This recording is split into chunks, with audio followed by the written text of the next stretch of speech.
This is going to get really good because the sections that you've already gone through is me giving you the definition of terms and understanding after we've gone through stock tickers, we've gone through symbols, we've gone through trading view to look at them, and we've even broken down PE ratios and market caps and earnings per share. But now we're about to get the insider view of what these numbers really mean. So in this section of the course, we're going to let Wallace guide us to really looking at some numbers in real time and what the best practices are for those numbers and rules of thumb to help us make good decisions when it comes to the market. Wallace, I'll pretend to be the student and I'll follow your lead. You tell me where to go, what to look at, and you help the students understand what that means for them. Sound like a plan? Sound like a plan. All right. All right. So we're doing PE ratio. Sounds good to me. Let's do PE ratio. All right. So let's go back to trading view. Yes, sir. Go back to trading view real quick. Since we started with that, you can use anything. Like I said earlier, you can use E-Trade, you can use TD Ameritrade, Yahoo Finance. We're gonna stick with trading view since we went here. All right. So let's look at a symbol. So go to your let's go back to Tyson Food. Real quick. Since we did that.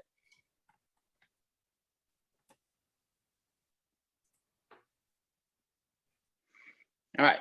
So you can check here because it gives you a quick fundamental analysis at the top. When you see the P ratio, it says what is that, 13.93? Yes.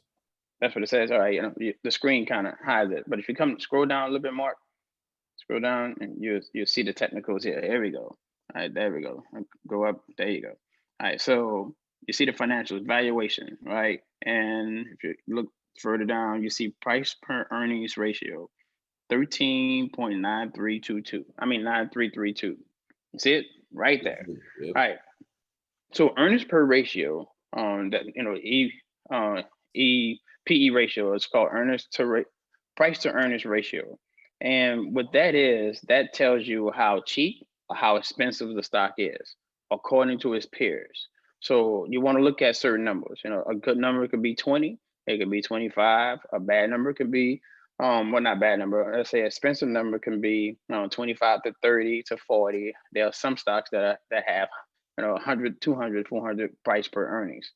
So what that means, PE ratio means, so this particular situation, it means Tyson Food is selling 13.9 times. So like we rounded up to 14 times earnings, price to earnings. That means people are willing to pay up 14 times for Tyson Food. And rather not this is expensive or cheap, you really have to, and we'll do it later, have to compare it to its peers to see, hey, you know what, this stock is really worth doing it, or it's expensive to its peers. So that's all price to earnings ratio is. And we use this, as a barometer to find out, whether or not we're going to invest in it, whether or not it's worth investing in it, or if it's too expensive to its peers or cheap enough to its peers. Now, it has a caveat to it. Sometimes, say for instance, you go to the mall, right? So you buy a quality pair of shoes. A pair of Nike shoes or a pair of quality shoes is going to be more expensive than a shoe that you get from a discount retailer. If it's a non brand name. So you want to be careful with that because sometimes the cheaper shoes are good, but most of the times Wall Street make you pay up for premium companies. And if it's more expensive, it could be more expensive for a reason.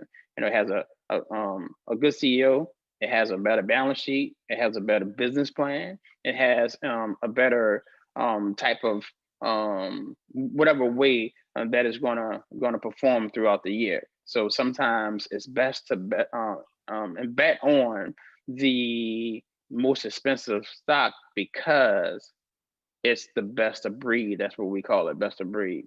But every now and then you'll hear or you'll see a stock that's cheaper, and we'll go over that a little later. That you can invest in, and it has the same type of numbers, have the same, good CEO, a good balance sheet, a good business plan.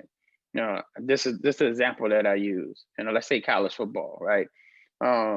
If you're into sports, college football. If I tell you that's going to be one team that's going to make the college playoffs every year, who you going to say? And this is business wise. Don't even go with your heart, because I'm from Louisiana. A lot of people say LSU. It's not true, right? Alabama. Alabama. Why? Right? Alabama, because they got the best coach, which is the CEO. They got the best, let's say, offensive coordinator, which is, let's say, for instance, CFO. They got the best business plan, which is the Alabama has the best the best offensive plan, game plan, which is the company's business plan, and all of those play a factor. So you're going to pay more to bet on Alabama, but guess what? Alabama has a good opportunity to perform and be in a college playoff than, let's say, a LSU that's going to make it once every 5-6 years. Yes, sir. You got a better chance of getting a rate of return. Yes, exactly. And so if you're going to put your hard-earned money into anything, you want to make sure you put it in the best of breed. Again, sometimes you may get something that's a little cheaper, that's going to perform as well. And we'll show you that a little later in The best of the breed, that broadcast. comes from looking at the PE ratio, right? Yeah, but that's one of the reasons. Yes. That's why PE But ratio is so important. All right, well, love it, love it, love it.